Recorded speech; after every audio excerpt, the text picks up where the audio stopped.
مطلب بن عبداللہ مخزومی کہتے ہیں کہ ایک مرتبہ میں ام سلمہ کی خدمت میں حاضر ہوا تو انہوں نے فرمایا بیٹا میں تمہیں ایک حدیث نہ سناؤں جو میں نے نبی صلی اللہ علیہ وسلم سے خود سنی ہے.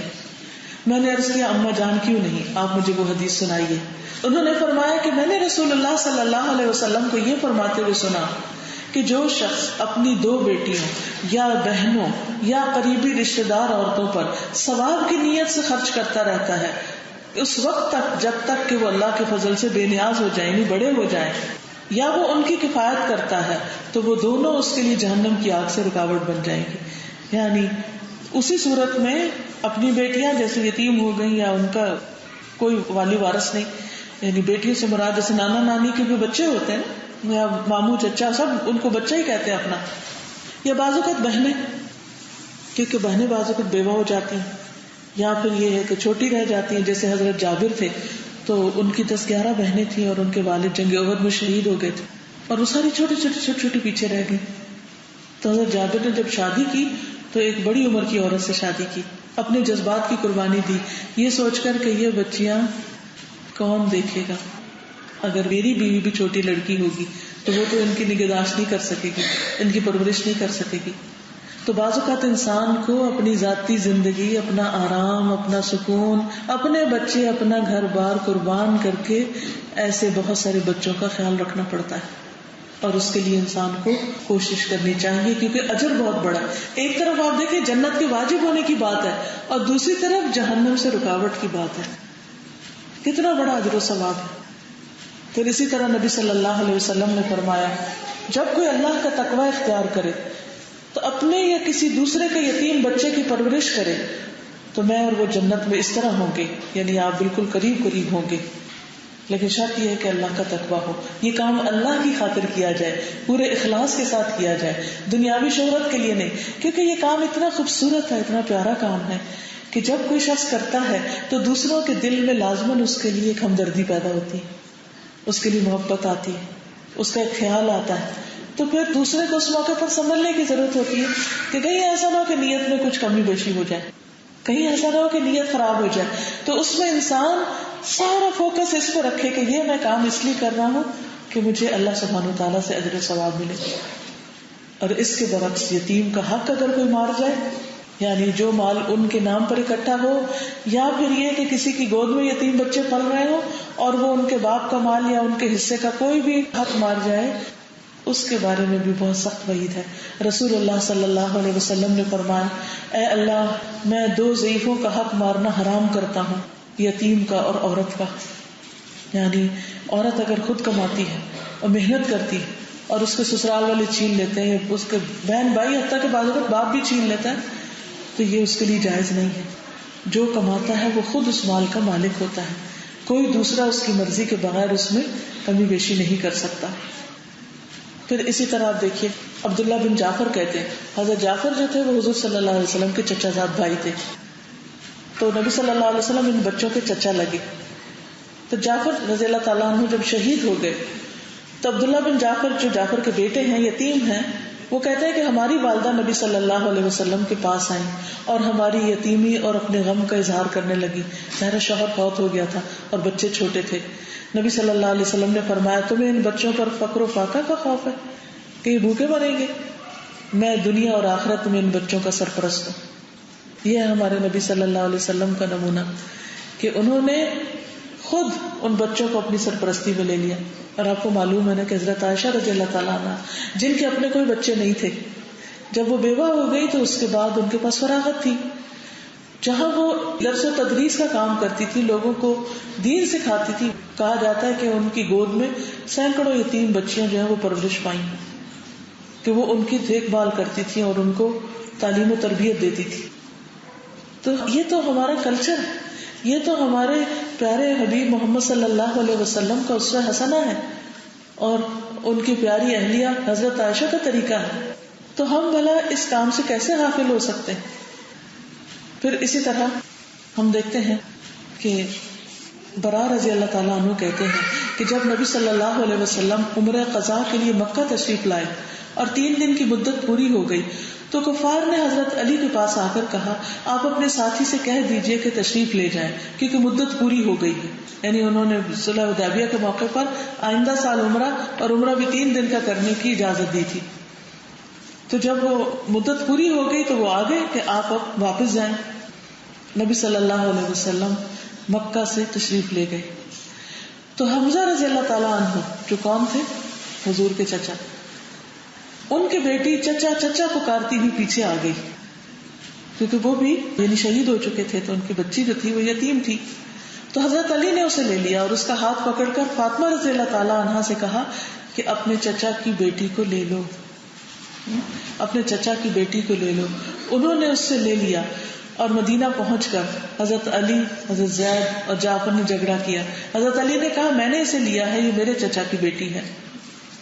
جعفر نے کہا یہ میرے چچا کی بیٹی ہے, اس کی خالہ میرے نکاح میں ہے. حضرت زید نے کہا یہ میری بھتیجی ہے. تو رسول اللہ صلی اللہ علیہ وسلم نے اس کی خالہ کی وجہ سے فیصلہ فرما دیا کہ خالہ ماں کے درجے میں ہوتی ہے, تو پھر جعفر کو دے دی گئی. اور پھر آپ دیکھیں کہ ہمارے کلچر میں یہ بھی ہے کہ اگر یتیم بچے گود میں ہوں یا یتیم بچے پرورش پا رہے ہوں اور اپنے بچے بھی ہوں تو ہمیں یتیموں کی طرف زیادہ دھیان دینا. اپنے بچوں کے ساتھ تو بعض اوقات غفلت بھی کر لیتے ہیں اور بعض اوقات بہت زیادہ پیار بھی کر لیتے ہیں, اور ان کو چونکہ احساس محرومی نہیں ہوتا. بچوں کو یہ بہت ہوتا ہے ہماری امی ہیں ہمارے ابا ہیں, کوئی کام کر لیں تو بھاگے بھاگے واپس آتے ہیں. تو اگر ان کو کبھی ڈانٹ ڈپٹ بھی زیادہ کر دیں یا ان کے ساتھ کوئی زیادتی بھی کر لیں تو پھر دوسرے وقت میں اس کی تلافی بھی ہو جاتی. لیکن اس کے برعکس جو یتیم بچے ہوتے ہیں ان کی فکر اپنے بچوں سے زیادہ کرنی چاہیے, کیونکہ ان کے اوپر جو غم گزر چکا ہوتا ہے یا ان کو جو احساس محرومی ہوتا ہے تو ہوتا ہے نا جیسے ایک زخم ہو جسم میں, تو اس کے پاس چھوٹی سی چیز بھی اس پہ ٹچ کر دے تو بہت تکلیف ہوتی ہے. تو جو شخص پہلے سے دکھی ہو, پہلے سے زخمی ہو, اس کو چھوٹی سی بات بھی بہت بڑی لگ جاتی کیونکہ وہ پہلے سے متاثر ہے. تو اس لیے اگر کسی کے پاس ایسا کوئی کام ہو, یعنی وہ اپنے یہ رشتے دار بچوں یا دیگر بچوں کی ذمہ داری لے رکھا ہو, تو اس کو چاہیے کہ ان کے ساتھ اچھا سلوک کرے اور اپنے بچوں پر بھی ان کو ترجیح دے. زبیر بن عبد المطلب کی صاحبزادیوں ام الحکم یا زبیر رضی اللہ تعالی عنہا سے, ان دونوں میں سے کسی ایک کا بیان ہے کہ رسول اللہ صلی اللہ علیہ وسلم کے پاس کچھ قیدی آئے تو میں, میری بہن اور فاطمہ رضی اللہ تعالی عنہا رسول اللہ صلی اللہ علیہ وسلم کی جو بیٹی تھی وہ آپ کی خدمت میں حاضر ہوئی, یعنی لڑکیاں آپ کے پاس گئی اور جس حال میں ہم تھی آپ کے سامنے اس کا شکوہ کیا کہ ہمیں اپنے سارے کام خود کرنے پڑتے ہیں. ہم نے درخواست کی کہ ان قیدیوں میں سے ہمارے لیے بھی کسی کا حکم دے دیا جائے کہ ہماری خدمت کے لیے کسی کو مقرر کر دیا جائے. تو رسول اللہ صلی اللہ علیہ وسلم نے فرمایا تم سے پہلے وہ یتیم بچے اور بچیاں زیادہ مستحق ہیں جن کے باپ بدر میں شہید ہوئے تھے. یعنی اپنے گھر والوں کی فرمائش پوری کرنے سے پہلے آپ نے ان کا خیال رکھا کہ انہوں نے اسلام کے راستے میں قربانی کی ہے, وہ بدر میں شہید ہو گئے ہیں, پہلے میں ان بچیوں کا خیال کروں گا, بعد میں تمہیں دیکھوں گا. اچھا عام طور پر کیا ہوتا ہے کہ جب کوئی ہم اچھا سوچتے ہیں تو پہلے اپنے بچوں کا سوچتے ہیں پھر کسی اور کے لیے سوچتے ہیں. لیکن نبی صلی اللہ علیہ وسلم آپ کا طریقہ کیا تھا کہ آپ دوسروں کو پہلا سوچتے تھے. اسی لیے آپ کے صحابہ میں سے وہ لوگ ہیں جن کے بارے میں یہ آیت نازل ہوئی تھی وَيُؤْثِرُونَ عَلَىٰ أَنفُسِهِمْ وَلَوْ كَانَ بِهِمْ خَصَاصَةٌ, وہ اپنے اوپر دوسروں کو ترجیح دیتے ہیں چاہے خود بھوکے ہی کیوں نہ ہو. تو بعض اوقات ہمارے پاس مال ہوتا ہے, زیادہ ہوتا ہے, تو ہمیں کوئی مشکل نہیں ہوتی دینے میں, ہم خوشی سے دے دیتے ہیں. لیکن بعض اوقات ایسا بھی ہوتا ہے کہ ہماری اپنی بھی ضروریات ہوتی ہیں, اپنے بھی بچے ہیں, ان کی بھی فیسیں ہیں, ان کی بھی پڑھائی ہے وغیرہ وغیرہ, اور دوسری طرف یتیم بچے بھی ہیں. تو ایسے میں بھی انسان کو یتیم بچوں کو اپنا ہی سمجھنا چاہیے. اور بعض اوقات ایسا ہوتا ہے کہ یتیم بچے ہمارے بچوں سے زیادہ مستحق ہوتے ہیں, تو پھر ان کا خیال اپنے بچوں سے بھی پہلے کر لینا چاہیے. اور اللہ سبحانہ وتعالیٰ کسی کا بھی اجر نہیں مارتا, کسی کا بھی اجر ضائع نہیں کرتا. کوئی انسان نہ سمجھے کہ آپ کتنی محنت سے پیسہ کما رہے ہیں, کوئی نہ جانے کہ آپ کے اپنے حالات کیسے ہیں, کسی کو نہیں پتا کہ آپ کی ضروریات کتنی ہیں. اللہ کو پتا ہے. اگر ان ضروریات میں سے بھی کچھ نکال کے, یعنی اپنی ضرورت کو پیچھے کر کے بھی اگر آپ کسی اور کی ضرورت پوری کرتے ہیں, جتنی قربانی اور محنت کے ساتھ انسان کرتا ہے اتنا ہی اس کا اجر کئی گنا زیادہ بڑھ جاتا ہے. تو تو یاد رکھیے یہ تجارت آپ کی اللہ سبحانہ و تعالیٰ کے ساتھ ہے، کسی انسان کے ساتھ نہیں کہ آپ کسی انسان کو دے کر اس پر احسان جتائیں کہ یہ ہم نے تو ذمہ داری پوری کر دی اب آپ جانے. نہیں، یہ تو سب کی ذمہ داری ہے. ہاں یہ الگ بات ہے کہ یہ خوش قسمتی ان کے حصے میں آ گئی کہ انہوں نے آگے بڑھ کے وہ ذمہ داری قبول کر لی، اور باقی لوگ اب ان کا فرض یہ بنتا ہے کہ وہ ان کے ساتھ تعاون کریں. رسول اللہ صلی اللہ علیہ وسلم نے فرمایا میں مسلمانوں کا خود ان کی ذات سے بھی زیادہ ولی ہوں. جو شخص مر جائے اور مال چھوڑے تو وہ اس کے وارثوں کا حق ہے، اور جس نے بیوی بچے چھوڑے ہوں یا قرض یعنی اس کا پیچھے قرضہ رہ گیا ہو یا بچے یتیم ہوں تو میں ان کا ولی ہوں.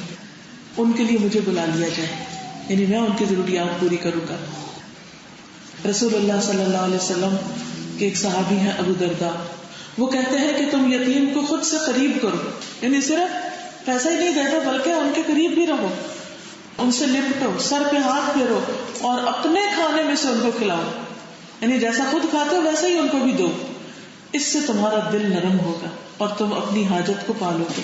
یعنی اگر آپ کی زندگی میں کوئی کام اٹکا ہوا ہے، مثلا بچے کی شادی نہیں ہو رہی اور آپ نے خوب جہیز بنا کے اس کے لیے رکھا ہوا لیکن شادی نہیں ہو رہی، رشتہ ہی نہیں آ رہا، اب کیا کریں؟ اس مال میں سے کچھ نکال کے کسی یتیم خانے میں دیں، یتیم پر خرچ کریں، آپ کی پریشانی دور ہو جائے گی. کیونکہ یہاں پر کیا بتایا گیا کہ یتیم کو خود سے قریب کرو، سر پہ ہاتھ پہ پیار کرو، محبت کرو، اپنا جو کھا رہے ہو خود اپنے لیے جو رکھا اس میں سے اس کو دو. اس سے دو فائدے ہوں گے، ایک تو تمہارے دل کی سختی دور ہوگی، پریشانی اور وحشت دور ہوگی، اور دوسرے تم اپنی حاجت کو پالو گے، یعنی تم کسی کی ضرورت پوری کرو، اللہ سبحانہ وتعالیٰ تمہاری ضرورت پوری کرے گا. اگر تمہارا بچہ بیمار ہے اور اس کے لیے علاج معالجے کی سہولت میسر ہے تو تم کسی یتیم کے علاج معالجے کی فکر کرو، تم دوسروں کو دینے والے بنو، اللہ تمہارے لیے رستے آسان کر دے گا. اگر یہ بات ہمیں سمجھ آ جائے نا تو ہم کسی پر احسان کرتے ہوئے نہیں، اپنی ذات اور اپنی جان پر احسان کرتے ہوئے دوسروں کے ساتھ حسن سلوک کریں. عبداللہ بن جعفر جن کے والد شہید ہو گئے تھے کہتے ہیں کہ نبی صلی اللہ علیہ وسلم نے فرمایا جو ان کے گھر تشریف لایا آپ، کہا کہ محمد تو ہمارے چچا ابو طالب کے مشابہ ان سے شکل ملتی ہے، اور عبداللہ صورت اور سیرت میں میرے مشابہ ہے، یعنی نبی صلی اللہ علیہ وسلم سے اس کی صورت ملتی. پھر نبی صلی اللہ علیہ وسلم نے میرا ہاتھ پکڑ کر بلند کیا اور دعا کی، اے اللہ جعفر کے اہل خانہ کو اس کا نعم البدل عطا کر اور عبداللہ کے دائیں ہاتھ کے معاملے میں برکت عطا کر. یہ دعا نبی صلی اللہ علیہ وسلم نے 3 بار فرمائی. یعنی اس سے یہ پتہ چلتا ہے کہ یتیموں کو وزٹ کرنا اور ان کے لیے دعا کرنا اور ان کو اپنے ساتھ قریب کرنا کہ اس کی شکل مجھ سے ملتی ہے، یہ ایسا ہے، یعنی بچوں کے ساتھ ویسی بات کرنا کہ جس سے وہ خوش ہو جائیں، یہ بھی ضروری ہے. یعنی صرف پیسے دے کے فارغ نہ ہو جائیں بلکہ ایسے کام بھی کریں کہ جس سے ان بچوں کو اپنائیت حاصل ہو. دیکھیں ہم میں سے ہر شخص کو محبت کی ضرورت ہوتی ہے، ہر شخص کو ایک انس چاہیے ہوتا ہے، کیونکہ انسان ہے نا کمزور ہے، تو ایسے بچوں کو بھی محبت چاہیے ہوتی ہے. عبداللہ بن جعفر فرماتے ہیں کہ نبی صلی اللہ علیہ وسلم جب کسی سفر سے واپس تشریف لاتے تو ہم سے ملتے. یعنی عام طور پر ہوتا ہے نا کہ سفر سے واپس آ کے تو بچوں کے لیے گفٹ لاتے ہیں، کچھ کرتے ہیں، سب ان کو خوش کرتے ہیں، تو وہ ان کے گھر بھی جاتے. چنانچہ آپ مجھ سے اور حسن یا حسین سے ملتے. ایک دفعہ آپ ملے، آپ نے ہم میں سے ہر ایک کو اپنے سامنے بٹھایا اور ایک بچے کو پیچھے بٹھایا، اور یہاں تک کہ مدینہ میں داخلے، یعنی وہ سواری پر بھی بٹھا لیتے تھے. ابھی آپ دیکھیں کہ جیسے بعض علاقوں میں جب پیرنٹس گھر آتے ہیں تو بچے راستے میں جا ملتے ہیں، کہتے ہیں ہم گاڑی میں بیٹھیں گے، تو گاڑی میں بیٹھ کے گھر تک آتے ہیں. یا گاؤں دیہات میں بھی آپ نے دیکھا ہوگا کہ بچے جب کسی کو دور سے آتا ہے وہ دیکھتے ہیں تو اس سے جا کے لپٹنے لگتے ہیں اور اس کے ساتھ اوپر چڑھنے لگتے ہیں. تو اس سے پتہ یہ چلتا ہے کہ نبی صلی اللہ علیہ وسلم ان یتیم بچوں کا خاص طور پر خیال رکھتے تھے کہ ان کو محبت اور پیار اور قریب کرنا اور ان کے ساتھ کھیلنا یا ان کے ساتھ لاڈ کرنا یہ بھی ان کا حق ہے. یعنی صرف مال حق نہیں ہے بلکہ اچھا سلوک بھی ان کا حق ہے. پھر اسی طرح اہم باتوں میں شریک کرنا. عبداللہ بن جعفر کہتے ہیں کہ ایک دفعہ نبی صلی اللہ علیہ وسلم نے مجھے اپنے پیچھے سواری پہ سوار کر لیا اور میرے کان میں ایک راز کی ایسی بات کہی جو میں کسی کو نہیں بتاؤں گا. یعنی آپ صلی اللہ علیہ وسلم ان کو اتنی اپنائیت اور اتنا زیادہ کانفیڈینس دیتے تھے اور پھر ان کا احساس بھی نہیں ہونے دیتے تھے کہ ان کے والد جو ہیں وہ نہیں ہیں. وہ مشہور قصہ تو آپ نے بچپن میں کتابوں میں پڑھا ہوگا کہ جس میں عید کے دن آپ صلی اللہ علیہ وسلم جب گھر سے نکلے عید پڑھنے کے لیے تو راستے میں ایک بچہ رو رہا تھا تو آپ نے اس سے پوچھا کہ کیوں روتے. تو یہ بشر بن اقربہ کہتے ہیں کہ ان کے والد جو تھے وہ ایک غزوے میں شہید ہو گئے تھے. تو کہتے ہیں کہ نبی صلی اللہ علیہ وسلم میرے پاس سے گزرے, میں رو رہا تھا. آپ نے فرمایا چپ ہو جاؤ, کیا تم اس پر راضی نہیں کہ میں تمہارا باپ ہوں اور عائشہ تمہاری امی ہوں؟ یعنی ان سے اپنے بچوں جیسی محبت کا اظہار کیا. تو گویا اس یتیم بچے کے لیے آپ ایک رحم دل باپ بن گئے. داؤد کہتے ہیں کہ یتیم کے لیے رحم دل باپ کی طرح بن جاؤ, اور یہ جان لو کہ جیسا بو گے ویسا کاٹو گے. آج تم دوسروں کے ساتھ جو سلوک کرو گے کل تمہارے ساتھ ویسا ہی سلوک ہوگا. اور یہ ایک بہت بڑی حقیقت ہے. اس لیے کسی کے ساتھ بھی زیادتی کرتے ہوئے, اور خصوصاً یتیم بچوں کے ساتھ زیادتی کرتے ہوئے 100 دفعہ ڈرنا چاہیے کہ کہیں ایسی کوئی چیز نہ ہو جائے کہ جس کا خمیازہ ہم اپنی زندگی میں اپنی نسلوں میں بھگتیں. ان کے ساتھ شدید خیر خواہی, ان کے لیے بھی وہی چاہنا جو اپنے لیے چاہتے ہوں. اور خصوصاً جیسے نبی صلی اللہ علیہ وسلم سر پہ ہاتھ پھیرتے, پیار کرتے, سواری کے ساتھ بٹھاتے, اپنے ساتھ لگاتے, بات چیت کرتے, مہربانی کا سلوک کرتے. اور آپ صلی اللہ علیہ وسلم نے ان عورتوں کی خاص طور پر تعریف کی جو قریش کی ہیں, کہ جو اپنی پرورش میں موجود چھوٹے بچوں یعنی یتیم بچوں پر سب سے زیادہ مہربان ہیں. یعنی قریش کی عورتوں کی خوبی کیا ہے کہ وہ جن کے شوہر فوت ہو جاتے ہیں یا شہید ہو جاتے ہیں تو وہ اپنے بچوں کے ساتھ بہت مہربان ہوتی. یعنی اس عورت کے لیے جو شاید اپنے ہی بچے پال رہی ہے لیکن اگر باپ نہیں ہے, اکیلی ہے, سنگل پیرنٹ ہے, تو اس کے لیے بھی بہت اجر کی بات ہے. اور اپنے خامدوں کے مال کی زیادہ حفاظت کرنے والی ہے, یعنی اس کو ادھر ادھر فضول چیزوں میں ضائع نہیں کرتی. پھر آپ دیکھیے کہ مال اور محبت دینے کے علاوہ, پروٹیکشن دینے کے علاوہ ان کے ساتھ عزت اور اخلاق کا برتاؤ کرنا چاہیے. قرآن مجید میں آتا ہے وَقُولُوا لَهُمْ قَوْلًا مَعْرُوفًا, ان یتیموں سے اچھی طرح بات کرو, یعنی ان کے ساتھ معاملہ اچھا کرو. لیکن عرب سوسائٹی کے اندر عام طور پر یہ چیز موجود نہیں تھی, تو یتیموں کے ساتھ بہت برا سلوک کیا جاتا تھا, حتیٰ کہ ان کی جائیداد پہ قبضہ کر لیا جاتا تھا, ان کی ماں سے زبردستی نکاح کر لیا جاتا تھا, اور ان کے کوئی حقوق ان کو نہیں دیے جاتے تھے. اسی لیے سورۃ الماؤن میں اللہ تعالیٰ فرماتے ہیں أَرَأَيْتَ الَّذِي يُكَذِّبُ بِالدِّينِ فَذَلِكَ الَّذِي يَدُعُّ الْيَتِيمَ وَلَا يَحُضُّ عَلَى طَعَامِ الْمِسْكِينِ فَوَيْلٌ لِّلْمُصَلِّينَ الَّذِينَ هُمْ عَنْ صَلَاتِهِمْ سَاهُونَ الَّذِينَ هُمْ يُرَاءُونَ وَيَمْنَعُونَ الْمَاعُونَ. کیا تم نے دیکھا اس شخص کو جو جزا سزا کو جھٹلاتا ہے, یعنی آخرت کا یقین نہیں رکھتا. یہ کون ہے؟ فَذَلِكَ الَّذِي يَدُعُّ الْيَتِيمَ, یہ وہ ہے جو یتیم کو دھکے دیتا ہے. اس کو محبت کرنا, پیار کرنا, اس کا خیال رکھنا دور کی بات, وہ اس کو دھکے دیتا ہے, اس کے ساتھ بدسلوکی کرتا ہے, بد اخلاقی برتتا ہے, اور مسکین کو کھانا کھلانے کی ترغیب نہیں دیتا, دوسروں کو موٹیویٹ نہیں کرتا کہ وہ بھی آگے بڑھے اور یتیم کے ساتھ اچھا سلوک کرے, مسکین کے ساتھ اچھا سلوک کرے. اور ایسے نمازی, خواہ وہ نماز ہی کیوں نہ پڑھتے ہوں, لیکن اگر وہ یہ کام نہیں کرتے تو بھی ان کی پکڑ ہے, پوچھ ہے. بسم اللہ الرحمن الرحیم. ارأیت الذی, بہت سے لوگوں کا حال یہ ہوتا ہے کہ وہ ایسے کام دکھاوے کے لیے تو کر لیتے ہیں, لیکن چھوٹی چھوٹی ضروریات پوری کرنے کے لیے بھی کسی کے آگے نہیں بڑھتے. ان کے دل سخت ہوتے ہیں, خود غرضی کی زندگی بسر کرتے ہیں. تو اس لیے بہت ضروری ہے کہ ہم غفلت کی نیند نہ سوئیں, بلکہ دوسروں کا خیال رکھیں اور خود ایکٹیولی سوچیں کہ ہم اور کیا کر سکتے ہیں. یعنی اگر آپ مال دے رہے ہیں تو اس کے ساتھ اپنی سروسز بھی حاضر کریں, کہ اگر کسی قسم کا کوئی کام ہو, کچھ وقت آپ نکال کے لگانا چاہیں تو وہ بھی کریں. وہ وقت کیا ہو سکتا ہے؟ مثلا جیسے آپ لوگوں کو سمر بریک ہے یا کوئی ونٹر بریک ہے, یا ویسے آپ اپنے ہالیڈیز کرنا چاہتے ہیں, تو آپ یہ بھی کر سکتے ہیں کہ مثلا اگر آپ ٹیچر ہیں, انگلش کی ٹیچر ہیں, میتھس کی ٹیچر ہیں, یا کوئی اور سبجیکٹ پڑھا سکتے ہیں, تو اپنے ٹیچنگ کو والنٹیئر کریں کہ ٹھیک ہے اس سال میں اپنے 2 مہینے آپ کو ایز اے ٹیچر دے سکتی, اور ایسی جگہ پر جا کر آپ پڑھائیں. آپ دیکھیں ان بچوں کا تعلیمی معیار کتنا اچھا ہوگا.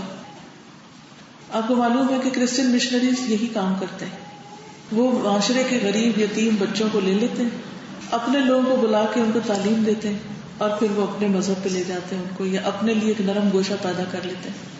لیکن ہم مسلمان جن کی ذمہ داری بنتی ہے, جن کا فریضہ بنتا ہے, وہ اس چیز سے غافل ہیں. ان کو یاد نہیں رہتا کہ ان کی نمازیں انہیں کس چیز کا حکم دے رہی, اور نماز انہیں کس چیز کا سبق سکھا رہی. تو اس لیے نماز جو پڑھتا ہے دن میں 5 دفعہ اپنا ایک فرض پورا کرتا ہے. تو یہ فرض کی ادائیگی کی ٹریننگ بھی ہوتی ہے. تو جس طرح ہم نماز میں اپنے فرض کی ادائیگی کرتے ہیں، ایسے ہی یتیم بچوں کے لیے بھی ہمیں اپنے فرض کی ادائیگی کرنی چاہیے، اور اپنی جان اور مال اور وقت اور صلاحیت اور علم اور قابلیت کے ساتھ بھی کچھ وقت دوسروں کو دینا چاہیے. آپ کو مینجمنٹ آتی ہے، آپ کو کوئی اور ایسا کام آتا ہے کہ جو آپ کر سکتے ہیں، تو اس میں بھی کچھ نہ کچھ آپ کر سکتے ہیں. مجھے یاد ہے جب میں گلاسکو یونیورسٹی میں تھی تو ہمارے ایگزامینیشن سیکشن میں یا رجسٹریشن میں ایک لڑکی کام کرتی تھی. چونکہ وہ کئی دفعہ جانا ہوا تو اس سے سلام دعا ہو گئی، کرسچن تھی. تو ایک دن اس نے بتایا کہ وہ ایجپٹ جا رہی ہے. تو میں نے کہا تم وہاں کیا کرنے جا رہی ہے؟ تو کہنے لگی کہ میں سال بھر کام کرتی ہوں، پھر اپنے پیسے جمع کرتی ہوں اور پھر میں والنٹیئر کرنے کے لیے جاتی ہوں، اپنا ٹکٹ لیتی ہوں، اپنا جا کر رہائش کا انتظام کرتی ہوں اور پھر والنٹیئر کرتی ہوں. یعنی صرف مال نہیں بلکہ اپنی جان بھی حاضر. تو میں حیران ہو گئی کہ یہ دل کیسا دل ہوتا ہے کہ جس میں آپ کو پتا نا کہ ورک کرنا کو آسان تھوڑی ہے، جاب کرنا آسان تھوڑی ہے، کسی بھی عورت کے لیے ایک مشکل کام، لیکن انہیں اپنا دین اپنا مشن اتنا پیارا ہے.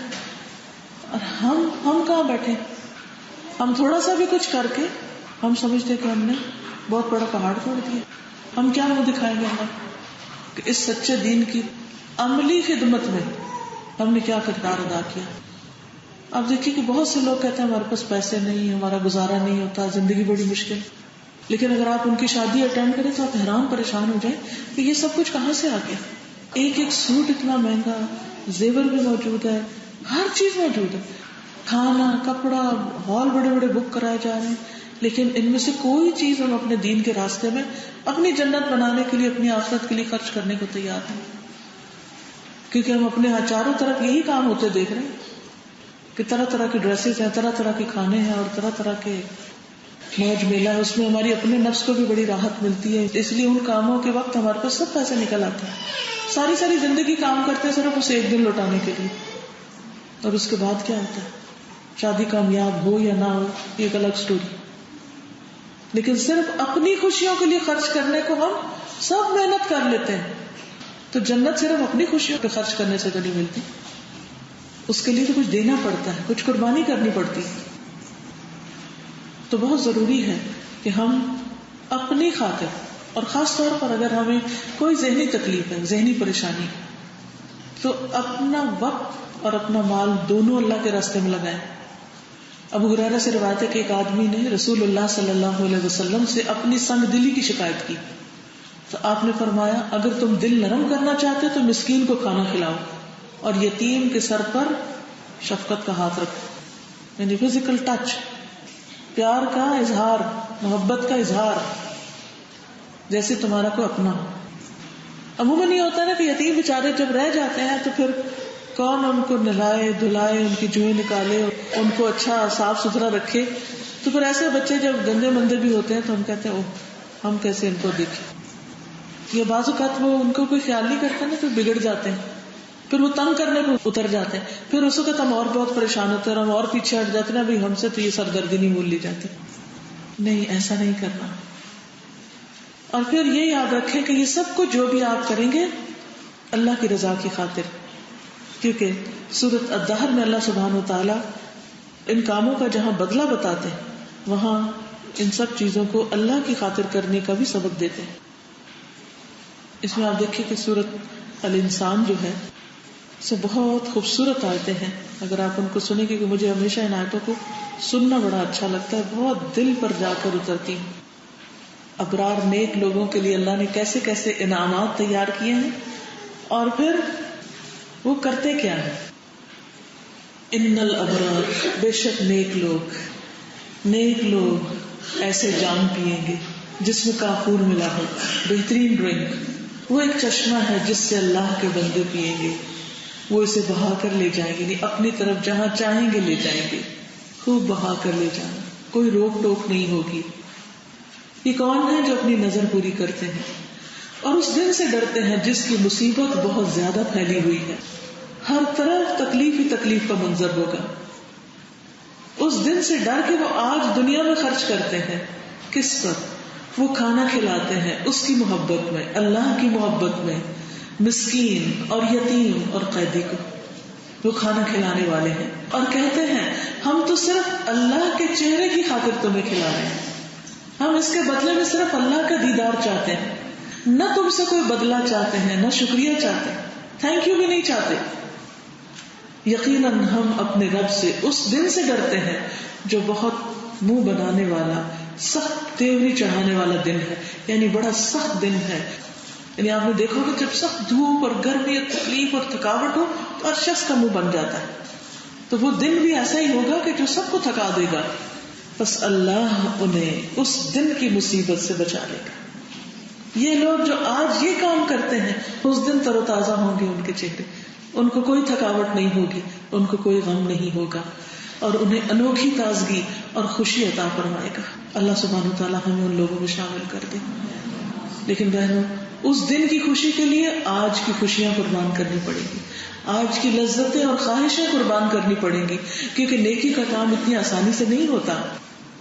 لیکن افسوس یہ کہ آج مسلمانوں کی ساری توجہ صرف اپنی عیش و عشرت کی طرف ہے، صرف اپنے آرام اور اپنی خوشیاں اور اپنے بچے اور اپنا گھر اور ان کی شادیاں اور ان کی شادیوں پہ بڑے بڑے فنکشن، اور یتیم بھولے ہوئے، مسکین بھولے ہوئے، قیدی بھولے ہوئے، بیمار بھولے ہوئے، ضرورت مند فراموش کیے ہوئے کہ کون کس حال میں جی رہا ہے، کس کے اوپر زندگی کتنی تنگ ہے۔ ہم کھا پی لیتے ہیں تو ہم سمجھتے ہیں سبھی کو کھانا مل گیا ہوگا، اور اپنے لیے کتنی کتنی چوائسیز کہ ہر کوئی یہ گلا کرتے ہوئے ملتا ہے کہ یہ سمجھ نہیں آتا آج کیا پکائے، یعنی گویا اتنا کچھ ہے پکانے کو کہ چوائس ہی مشکل ہے، اور کبھی ایک چیز اور کبھی دوسری چیز، کبھی زبان کی لذت کے لیے، کبھی مزے کے لیے، کبھی کسی طرح کبھی کسی طرح۔ یعنی بعض لوگوں کو بس اتنا ہوتا ہے کہ انہیں یہ سمجھ نہیں آتی خرچ کہاں کریں، کیونکہ انہیں خرچ کرنے کے لیے کوئی ڈائریکشن ہی نہیں ملتی، انہیں پتہ ہی نہیں کہ آخرت کیسے کمانی۔ تو ہم غفلت میں ایسے ہی سوئے رہیں گے، ایسے ہی دنیا سے چلے جائیں گے اور اپنی آخرت کے لیے کچھ بھی نہیں کمائیں گے۔ اب ہمارے پاس چوائس ہے، یا تو صرف اس دنیا کی عیش و عشرت کے لیے ہم بھاگتے دوڑتے رہیں، یا پھر اپنی آخرت کے لیے کچھ کریں۔ اور پھر بعض اوقات ہم کچھ دینا بھی چاہتے ہیں تو وہ دے دیتے ہیں جو خود نہیں کھانا ہوتا، جو خود اپنے کام کا نہیں، بیکار، جو اپنے لیے پسند نہ کرے۔ تو رسول اللہ صلی اللہ علیہ وسلم نے فرمایا جو چیز تم خود نہیں کھاتے مسکینوں کو بھی نہ کھلاؤ۔ یہ مت کرو کہ جو تمہیں پسند نہیں وہ دوسروں کو دے دو۔ پھر اسی طرح آپ دیکھیں کہ ساتھ بٹھا کر بھی کھلانا چاہیے، صرف یہ نہیں کہ دے دے بلکہ کبھی کمپنی بھی دیں۔ پھر یہ کہ ان کے حال بھلیے کا بھی خیال رکھیں، صرف کھانا ہی کھلا دینا کافی نہیں، ان کو نہلانا دھلانا، ان کی حجامت کرنا، ان کے باقی سب کام، کیونکہ نبی صلی اللہ علیہ وسلم جب حضرت جعفر کی شہادت ہوئی اور ان کے گھر والوں کو بہت غم تھا تو آپ نے فرمایا آل جعفر کو 3 دن تک کچھ نہ کہا جائے اور پھر ان کے لیے کھانا بھیجا جائے۔ وہیں سے یہ رسم شروع ہوئی تھی کہ جن کے گھر میں کوئی فوتگی ہو جائے وہاں کھانا بھیجا جائے۔ اور پھر آپ ان کے گھر آئے اور فرمایا آج کے بعد میرے بھائی پہ مت رونا، اور بھائی کے بیٹوں کو اپنے پاس بلایا، حالانکہ یہ چچا تھے، کزن کے بیٹے تھے، لیکن ہم اپنے کزنز کے بچوں کے ساتھ کیا کرتے ہیں، ہمیں شاید نام بھی نہ ہوتے ہیں۔ اللہ اکبر، اور یہ تو جہالت یہ ہے۔ اللہ تعالیٰ ہم سب کو معاف کر دے۔ تو یہ ان کے کزن کے بچے تھے جن کو اپنے بھائی کے بچے کہہ رہے ہیں، اور وہ کہتے ہیں کہ آپ نے ہمیں بلایا اور ہمارے سر کے بال ایسے تھے جیسے ہم اتنے چھوٹے چھوٹے جیسے پرندوں کے چھوٹے بچے ہوں، اور ان کے بال تھوڑے بکھرے بکھرے ہوتے ہیں نا، جب پرندہ بڑا ہو جاتا ہے تو اس کے بہت پر جو ہوتے ہیں سیٹ ہو جاتے ہیں، لیکن اگر آپ نیو بورن کو دیکھیں نا تو کس طرح اڑے اڑے سے بال، تو کہا کہ اسی طرح ہمارے بال تھے۔ پھر فرمایا حجام کو بلاؤ، تو جب وہ ہمارے پاس آئے تو اس کو کہا کہ ان کے سر بناؤ، حجامت کرو، یعنی ان کا حال حلیہ بھی درست کرو۔ اس کے برعکس جو لوگ یتیموں کا مال کھا لیتے ہیں ان کے پیٹوں میں آگ کی بشارت دی گئی۔ قرآن مجید میں آتا ہے ان الذین یأکلون اموال الیتامی ظلما انما یأکلون فی بطونہم نارا وسیصلون سعیرا، بے شک جو لوگ یتیموں کے مال ظلم سے کھاتے ہیں وہ اپنے پیٹوں میں آگ کے سوا کچھ نہیں بھرتے اور وہ عنقریب بھڑکتی آگ میں داخل ہوں گے۔ اس لیے اس کا بھی بہت خیال کرنا چاہیے کہ یتیم کے نام پر اگر کوئی مال اکٹھا ہوا ہے یا یتیم کا مال ہمارے پاس ہے تو اس کو بہت احتیاط سے خرچ کریں۔ پھر اسی طرح آپ نے فرمایا کہ جو رحم نہیں کرتا اس پر رحم نہیں کیا جاتا، جنرل سٹیٹمنٹ ہے لیکن خاص طور پر یتیم کی۔ پھر اسی طرح یہ ہے کہ ان کی دینی تعلیم کی فکر کرنا بھی بہت ضروری ہے. کھلانا پلانا، صاف ستھرا کرنا، نہلانا دلانا، کپڑا پہنانا، جوتی وغیرہ لے کر دینا، اس کے ساتھ ساتھ اسکول کی کتابیں کاپیاں، یعنی جیسے کسی بھی ایک بچے کی ضروریات ہوتی ہیں. پلس یہ کہ ان کے لیے دین کی تعلیم اور تربیت یہ بھی نہایت ضروری ہے. پھر اس میں آپ دیکھیے کہ اگر خود نہیں بھی کر سکتے تو کسی کو مقرر کیا جا سکتا ہے، اس کی تنخواہ کا بندوبست کیا جا سکتا ہے. کیونکہ بہت دفعہ ایسا ہوتا ہے کہ ہمیں خود وقت نہیں ہوتا، تو ایسی صورت میں ہم دوسروں کو کہہ سکتے ہیں. حضرت زینب جو تھی وہ عبداللہ بن مسعود کی بیوی تھی. کہتی ہے کہ میں مسجد نبوی میں تھی تو رسول اللہ صلی اللہ علیہ وسلم کو دیکھا کہ آپ فرما رہے تھے کہ صدقہ کرو، خواہ اپنے زیور ہی میں سے دو. اور زینب اپنا صدقہ اپنے شوہر عبداللہ بن مسعود اور یتیم بچوں کو جو ان کی پرورش میں تھے ان پہ خرچ کرتی تھی. اس لیے انہوں نے اپنے شوہر عبداللہ سے کہا کہ کیا یہ صدقہ میرے لیے کافی ہوگا کہ جو میں اپنے گھر والوں کو ہی دے دیتی ہوں. عبداللہ بن مسعود نے کہا کہ جاؤ تم حضور صلی اللہ علیہ وسلم سے خود پوچھ لو. وہ کہتے ہیں میں رسول اللہ صلی اللہ علیہ وسلم کی خدمت میں حاضر ہوئی تو آپ نے فرمایا ہاں، اور یقیناً دگنا ثواب ملے گا. یعنی اگر اپنے رشتے دار ہیں تو ایک قرابت کا اور ایک صلہ رحمی کا. نافع کہتے ہیں کہ ابن عمر رضی اللہ تعالی عنہ کو کوئی وصی بناتا تو وہ کبھی انکار نہ کرتے، یعنی یتیم کے مال کے لیے وصیت کرنے والا. اور ابن سیرین کا محبوب مشغلہ یہ تھا کہ یتیم کے مال اور جائیداد کے سلسلے میں ان کے خیر خواہوں اور ولیوں کو جمع کرتے تاکہ ان کے لیے کوئی اچھی صورت پیدا کرنے پر غور و فکر کریں. یعنی وہ اوروں کو بھی اکٹھا کر لیتے اور ان کو کہتے کہ آؤ ہم سوچیں، غور کریں کہ ان بچوں کے ساتھ ہم اور کیا کر سکتے ہیں. پھر اسی طرح یہ ہے کہ اگر بچیاں ہوں تو ان کا نکاح کرنا، ان کی شادی کا بندوبست کرنا اور ان کے ساتھ ایسے ہی پیش آنا جیسے اپنے بچوں کی شادی ہوئی ہے یا شادی کے بعد کے جو معاملات ہوتے ہیں بعض اوقات وہ بگڑ جاتے ہیں یا ان میں بچیوں کو ہیلپ چاہیے ہوتی ہے، تو اس کے لیے بھی ان ساری چیزوں کا خیال رکھنا مسلمان معاشرے کی ذمہ داری ہے. تو عزیز بہنوں، یہ تھی چند باتیں جو آپ کی خدمت میں نے عرض کی ہیں کہ اس پروجیکٹ کو آپ اپنا پروجیکٹ سمجھیں. آپ سمجھے کہ اللہ تعالیٰ نے آپ کو ایک موقع دے دیا ہے نیکی کا کام کرنے کا، تو اس میں پیچھے نہ رہیں. خود بھی اور اپنے دوسرے عزیزوں رشتہ داروں کو جو یہاں موجود نہیں ہیں ان کو بھی موٹیویٹ کریں، کیونکہ ہمیں صرف خود کرنا کافی نہیں ہوتا، بعض اوقات اوروں کو بتانا بھی ضروری ہوتا ہے. بعض اوقات وہ ہم سے بھی آگے نکل جاتے ہیں پھر نیکی میں. تو انشاءاللہ آپ کے بتانے کی وجہ سے اگر وہ کچھ کرتے ہیں تو ان کا ثواب بھی آپ کو ملے گا، اس کے ساتھ ساتھ کہ ان کو بھی ثواب ملے. تو اللہ تعالیٰ سے دعا ہے کہ وہ ہمیں عمل کرنے والا بنائے. وآخر دعوانا ان الحمد للہ رب العالمین. سبحانک اللہم وبحمدک اشہد ان لا الہ الا انت استغفرک واتوب الیک. السلام علیکم ورحمۃ اللہ وبرکاتہ.